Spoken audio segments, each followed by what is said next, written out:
নমস্কাৰ সৰু সৰু কিন্তু ভয় লগা কিছু ভৌতিক ঘটনালৈ প্ৰত্যেক দিনাখনৰ দৰে মই ঝৰ্ণা আহিছোঁ আপোনালোকৰ কাষলৈ আৰু আজি লৈ আহিছোঁ আপোনালোকৰ কাৰণে আনোৱাৰ আলীয়ে হুজাইৰ পৰা লিখি পঠিওৱা এক বৰ শিহৰণকাৰী অভিজ্ঞতা। এই অভিজ্ঞতা আপোনালোকৰ আগত ব্যক্ত কৰাৰ আগতে সকলোলৈকে পবিত্ৰ ঈদৰ বহুত শুভকামনা জ্ঞাপন কৰিছোঁ। আশা কৰোঁ আল্লাই যাতে আপোনালোকৰ সকলো মনোকামনা পূৰা কৰে আৰু আপোনালোকক আৰোগ্য কৰি ৰাখে। যিহেতু ঈদৰ সময়, ঈদৰ বতৰ, সেয়েহে ভাবিলোঁ আনোৱাৰৰ অভিজ্ঞতাটো আজি আপোনালোকৰ লগত শ্বেয়াৰ কৰোঁ। সকলোখিনি কোৱাৰ আগতে অনুৰোধ কৰিছোঁ, যদিহে আপুনি মোৰ ইউটিউব চেনেলটো এতিয়াও ছাবস্ক্ৰাইব কৰা নাই, যদি বেয়া নাপায় ছাবস্ক্ৰাইব কৰি থ'ব। ইনষ্টাগ্ৰামত থকা একাউণ্টটো ফ'ল' কৰিবলৈ নাপাহৰিব আৰু ফেচবুকৰ পেজখনো যদি এতিয়ালৈকে ফ'ল' কৰা নাই তাকো কৰি থ'ব, যাতে মোৰ ভিডিঅ'বোৰ অহাৰ লগে লগে আপোনালোকে এটা ন'টিফিকেশ্যন পায়। এতিয়া আগবাঢ়োঁ আনোৱাৰৰ অভিজ্ঞতাৰ ফালে। আনোৱাৰৰ ঘৰ হুজাইত, কিন্তু তেওঁ পেছাগতভাৱে এজন ৰাজমিস্ত্ৰী। সেয়েহে অসমৰ বিভিন্ন ঠাইত তেওঁ কাম কৰিবলৈ যায় আৰু তেওঁ বহু সৰু বয়সৰ পৰাই ৰাজমিস্ত্ৰীক কাম কৰি আহিছে। গতিকে অসমৰ বহুকেইজন কণ্ট্ৰেক্টৰে তেওঁক চিনি পায় আৰু তেওঁৰ ওপৰত বিশ্বাস কৰে। সেয়েহে তেওঁৰ কামৰ অভাৱ একেবাৰে নাই আৰু অসমৰ উজনিৰ পৰা নামনিলৈকে তেওঁ কামৰ কাৰণে ঘূৰি ফুৰিবলগীয়া হয়। এবাৰ তেওঁ আজিৰ পৰা প্ৰায় 5-6 বছৰমান হ'ল ডিব্ৰুগড়ত এটা বৰ ডাঙৰ ঘৰৰ কণ্ট্ৰেক্ট পালে। সেয়েহে তেওঁ লগত কেইজনমান যোগালী লৈ ডিব্ৰুগড়ত প্ৰায় 6 মাহমানৰ কাৰণে থাকিবলৈ গ'ল। ঘৰটোৰ মাটিটুকুৰা বিৰাটেই বেছি ডাঙৰ আৰু এটা একেবাৰে অলি যোৱা পুৰণা আছাম টাইপৰ ঘৰ। সেই ঘৰটোক ভাঙি তাক মানে 3 stories বিল্ডিং বনোৱাৰ পৰিকল্পনা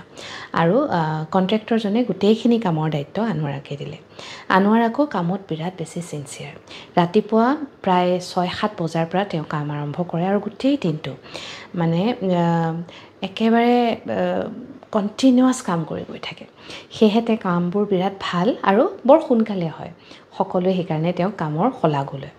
আৰু যি ঘৰ মানুহৰ ঘৰ বনাই আছে তেওঁলোক কাষৰ ঘৰ মাটিটুকুৰাতে এটা ভাড়া ঘৰত থাকে আৰু সেই আছাম টাইপৰ ঘৰটো মানে বহু পুৰণি আৰু হয়তো চাগে প্ৰায় 15-20 বছৰ সেই ঘৰটো তেনেদৰেই পৰি আছে।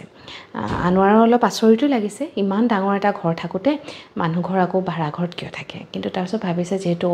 মানে জহি খহি গৈছে ঘৰটো, সেয়েহে বনাবৰ কাৰণে চাগে ৰৈ আছিলে আৰু তেওঁ মানে নতুন ঘৰ বনোৱাৰ আগতে পুৰণি ঘৰটো ভাঙি একদম চাফাই কৰাৰ দায়িত্বটো তেওঁই ল'লে। গতিকে ঘৰ ভাঙাৰ কাম আৰম্ভ কৰিছে আৰু সেই মানুহ ঘৰৰ এগৰাকী বিৰাট বুঢ়ী আইতা আছিলে। আইতাগৰাকীয়ে মানে আনোৱাৰহঁতে কাম কৰা আৰম্ভ কৰাৰ পৰা শেষলৈকে ঘৰটোতেই পাইচাৰি কৰি থাকে। তেওঁ ঘৰৰ পিৰালিতে বহি আনোৱাৰহঁতে কাম কৰা চাই থাকে আৰু মানে কথা বতৰা বিশেষ নাপাতে, একদম গোমোঠা মাৰি থাকে, কিন্তু তেওঁলোকে কাম কৰা চাই থাকে। আৰু তেতিয়া গৰমৰ দিন আছিলে আৰু আনোৱাৰে তেতিয়া ভাবে যে বুঢ়ী মানুহগৰাকী ঘৰটো ভাঙিব হৈছে, মানে ওপৰৰ পৰা বস্তু পৰিব পাৰে, ঘৰৰ মানুহে কিয় মানা নকৰে, তেওঁক সদায় যে ইয়ালৈ আহে। ৰাতিপুৱা মানে আনোৱাৰহঁত গৈ পোৱাৰ আগতেই তেওঁলোকে দেখে যে মানুহগৰাকী তাত উপস্থিত, আইতাগৰাকী। আৰু তাৰপিছত 2-এবাৰ আনোৱাৰে সুধিছেও যে আইতা আপুনি সদায় কিয় আহে আৰু এনেদৰে কিয় ৰৈ থাকে, আপুনি মানে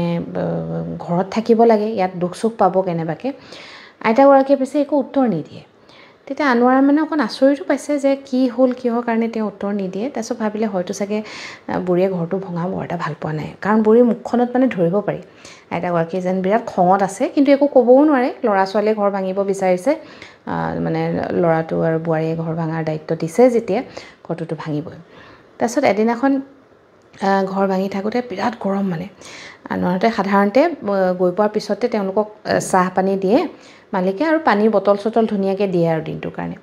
সেইদিনাখন কাম কৰি থাকোঁতে দুপৰীয়া প্ৰায় 2মান বাজিছে, তেওঁলোকৰ পানী শেষ হ'ল ইতিমধ্যে, বিৰাট পিয়াহ লাগিছে। তাৰপিছতে আইতা তেতিয়া বহি আছে পিৰালিত। আইতাক সুধিলে, আইতা আপুনি ভাত খালেনে? আইতাই একো উত্তৰ নিদিয়ে। তেওঁ কৈছে আইতা বেয়া নাপায় যদি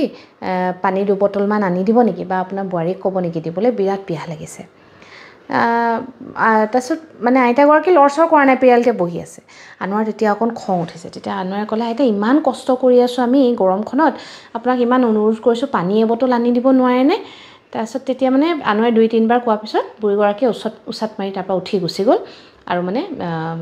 আগলৈ গ'ল, মানে পদূলি মুখৰ পৰা নাইকিয়া হ'ল আৰু তেওঁক দেখা নাই। আনোৱাৰে ভাবিছে পানী আনিবলৈ গ'ল। আধা ঘণ্টা হ'ল 45 মিনিট হ'ল মানুহগৰাকী অহা নাই মানে আনোৱাৰৰ বিৰাট খং উঠিলে তেওঁ ওলাই গৈ যিহেতু কাষতে ঘৰটো মালিকনীক মাতিবলৈ ল'লে মানে বাইদেউ ওলাই আহকচোন তে মালিকনীয়ে ক'লে কি হ'ল কৈছে অথনিৰ পৰা পানী খুজি আছোঁ পানী অকণ দিব পৰা নাই নে আপোনালোকে তেতিয়া মালিকনীয়ে কৈছে ক'তা তুমিতো মোক এবাৰো মাতা নাই মাতাৰ লগে লগে মই ওলাই আহিছোঁ কৈছে কিয় আইতাক দেখোন কৈ পঠিয়াইছিলোঁ আইতা ঘৰলৈও আহিছে তেতিয়া মালিকনীয়ে মানে কথাটো কৈছে যে মানে তেওঁৰ মুখখন দেখি মানে আনোৱাৰ ভাবিছে কি হ'ল তেতিয়া সেই খাটাং যে বুঢ়ীৰ লগত মানে মালিকনীৰ আৰু মালিকৰ মাতবোল নাই ল'ৰা আৰু বোৱালীৰ মাতবোল নাই মানুহজনী মুখখন মানে একদম হেতা পৰি গ'ল তেওঁ ক'লে মুখে খুজিব লাগে কাকনো খুজি আছে ৰ'বা সেই বুলি কৈ তেওঁ ভিতৰৰ পৰা দুটা ডাঙৰ ডাঙৰ বটলত পানী ভৰাই লৈ আনি দিলে আনোৱাৰক গোল কথা গৈছিল পানী লৈ আহিলে আনোৱাৰে তাৰপিছত আকৌ তেওঁলোকে কাম কৰাত লাগিছে আকৌ আইতা আহি উপস্থিত আইতা গোটেই আবেলিলৈকে থাকে তাৰপিছত মানে ঘৰটো ভাঙি হবৰ হৈছে আৰু তেতিয়া মানে যিটো শেষ ৰুমটো তেওঁলোকে ভাঙিব লৈছে তেতিয়া আনোৱাৰহঁতে দেখিছে আইতাগৰাকী ৰুমটোত একদম মাজতে বহি আছে তাৰপিছত আনোৱাৰে কৈছে আইতা আঁতৰি দিয়ক আপুনি দুখ পাব মানুহগৰাকী একো মানে মাতবোল কৰা নাই একদম চকুকেইটা ডাঙৰ ডাঙৰ কৰি পেলাই চকুকেইটা অকণ মানে তেওঁ খঙত আছে দুখত আছে নে কিবা মানে যে চকু পানীয়ে ওলাব নে খঙে উঠিছে মানে একদম ৰঙা হৈ আছে আৰু আনোৱাৰে চকুকেইটা দেখি অলপ ভয়ো খাইছে তাৰপিছত আইতাগৰাকীক কৈছে আইতা মই গম পাইছোঁ আপোনাৰ চাগে বৰ মৰমৰ ঘৰটো কিন্তু এইটো ঘৰতনো কেনেকৈ মানুহ থাকিব গতিকে দাদাহঁতে যিটো কথা ভাবিছে ভালেই ভাবিছে দিয়কচোন আপোনাৰ কাৰণেও চাগে নিশ্চয় এটা ধুনীয়া ৰুমৰ কথাই ভাবিছে তেওঁলোকে ড্ৰয়িংটো ডিলততো মই ধৰিবই পাইছোঁ 4-5টা বেডৰুমৰ মানে ড্ৰয়িং আছে গতিকে আপুনি শান্তিৰে থাকিব পাৰিব দিয়ক ঘৰটো ভাঙো একো নহয় সেই বুলি কোৱাৰ পিছত আনোৱাৰে মানে হাতুৰি বটালি লৈ লগোৱাকেইটাক মাতি আনিলে আহা জল্দি কৰ বুলি কয় তাৰপিছত নিমিষতে দেখিছে পিছফালে ঘূৰি মানুহগৰাকী নাই সাধাৰণতে মানুহগৰাকীয়ে মানে বিৰাট লাহে লাহে খোজকাঢ়ে আৰু পৰাপক্ষত বহিয়ে থাকে আনোৱাৰ মানে থতপত খালে মানুহজনী ক'লে গ'ল তাৰপিছত বোলে গ'ল চাগে তাৰপিছত ঘৰটো ভাঙি হ'ল তাৰপিছত তেওঁলোকৰ গোটেই চাফ চিকুণ কৰোঁতে আৰু 2-3 দিন লাগিলে সেই দিনাখনৰ পৰা পিছে আইতাগৰাকী এবাৰো মানে ঘৰটো মানে হেৰিলে অহা নাই কেতিয়াও কাম কৰি থকা সময়ত বা কিবা চ' আনোৱাৰহঁতে ঘৰ বান্ধিব আৰম্ভ কৰিছে তাৰপিছতে মানে ফাউণ্ডেশ্যনৰ আপোনাৰ গোটেই কামবোৰ কৰিছে তেতিয়া পূজা এভাগ পাতিছে আৰু মালিকে নতুন খুঁটা পুতিছে মালিকনী ল'ৰা ছোৱালী চব আছে তেতিয়া আনোৱাৰে মানে দেখিছে যে আইতাগৰাকী নাই তেতিয়া মালিকক কৈছে দাদা আইতাই সিদিনাখন চাগে আমাক বৰ বেয়া পালে তাৰপিছত তেওঁ অহাও নাই এদিনো হেৰি কৰকচোন মাতিয়ে নযাওক তেওঁ আশীৰ্বাদ এটা লৈ ঘৰটো আৰম্ভ কৰোঁ তেতিয়া মালিকে কৈছে নালাগে মা গাটো ভাল নহয় নালাগে দিয়া মানে কথাটো মানে পাতলাই দিছে কৈছে একো নহয় মাতক দিয়ক আপোনালোকৰ কিবা মনোমালিন্য আছে যদিও একো নাই হেৰি মাতিয়ে নক তেওঁ আশীৰ্বাদটো দিলেহে ঘৰটো আৰম্ভ কৰি ভাল লাগিব তেতিয়া মানে মালিক অলপ অস্বস্তিত আছে কৈছে সোনকালে আমি কাম আৰম্ভ কৰিব লাগে কি তুমি অদৰকাৰী কথাত লাগি আছে তে আনোৱাৰ মানে অলপ খং উঠিলে সাধাৰণ কথা এটা আপুনি কিয়নো নুশুনে বুঢ়ী মানুহ এগৰাকীৰ লগততো ইমান ভেম নে আপোনাৰ সেই বুলি ক'লে তেতিয়া মালিকে ক'লে যে তুমি কোন বুঢ়ী মানুহৰ কথা কৈছা কৈছে আপোনাৰ মাৰ কথা কৈছোঁ আকৌ আইতা যি সদায় ইয়াতে বহি থাকে আমাৰ লগত কাম কৰি থাকোঁতে কৈছে তেতিয়া মানে মালিকে কৈছে যে কোনো তোমালোকৰ লগত বহি নাথাকে এইটো তোমালোকৰ ভ্ৰম তো তোমালোকে কিবা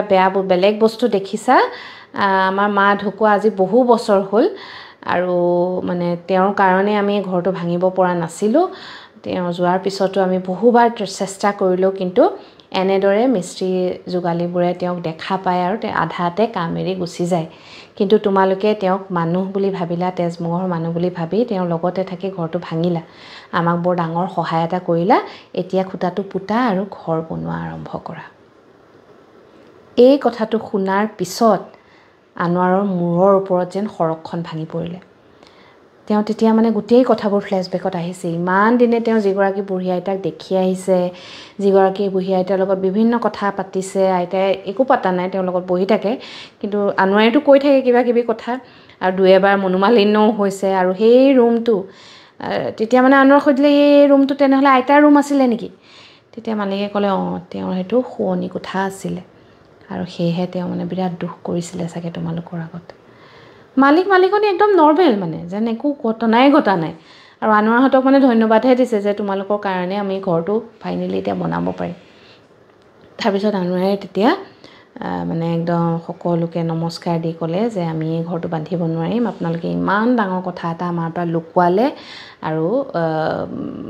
আমাৰ যে একো বিপদ নহ'ল হয়তো চাগে মানুহগৰাকীক আমি সন্মান সহকাৰে কথা বতৰা পাতি থকাৰ কাৰণে তেওঁ আমাক একো বিপদ নকৰিলে কিন্তু আপোনাৰ এই ঘৰটো আমি বান্ধিব নোৱাৰিম সেই বুলি যিকেইজন যোগালী লৈ গৈছিলে আনোৱাৰে সকলোকে লৈ টালি টোপোলা বান্ধি চিধাই তেওঁলোক ঘৰলৈ গুচি আহিলে এই ঘটনাটো ঘটা আজি 6 বছৰ হ'ল তাৰপিছতো আনোৱাৰে বহু ঘৰ বনাইছে তেওঁৰ লগত আৰু কেতিয়াও এনেকুৱা একো ঘটনা ঘটা নাই বা আগতেও ঘটা নাই কিন্তু সেই ঘৰটোৰ কথা আনোৱাৰৰ আজীৱন মনত থাকিব বৰ আচৰিত এটা ঘটনা আজি পঢ়িলোঁ আপোনালোকৰ আগত বিলাই দিলোঁ শুনি কেনেকুৱা পালে জনাবৰ কাৰণে ভিডিঅ'টোৰ তলত কমেণ্ট কৰিবলৈ নাপাহৰিব আপোনালোকেও বাৰু এনেকুৱা কিছুমান কথা শুনিছে নেকি বহু পুৰণি এটা ঘৰ যিটো ভাঙি বেলেগ ডাঙৰ অট্টালিকা বনোৱাৰ বহু পৰিকল্পনা কৰিছে মানুহে কিন্তু কৰিব পৰা নাই কিবা নহয় কিবা কাৰণত যদি শুনিছে এই ভিডিঅ'টোৰ তলত কমেণ্ট কৰিবলৈ নাপাহৰিব লগতে আপোনাৰ যদি কিবা অভিজ্ঞতা আছে যেটো মোৰ লগত আপুনি শ্বেয়াৰ কৰিব বিচাৰে তেনেহলে মোৰ মেছেঞ্জাৰত গৈ এটা মেছেজ কৰিব আজিৰ এই ঘটনা ইয়াতেই সামৰিছোঁ কাইলৈ নিশা এক নতুন অভিজ্ঞতা লৈ আপোনাক কাষ চাপিম এতিয়ালৈ আহিছোঁ শুভৰাত্ৰি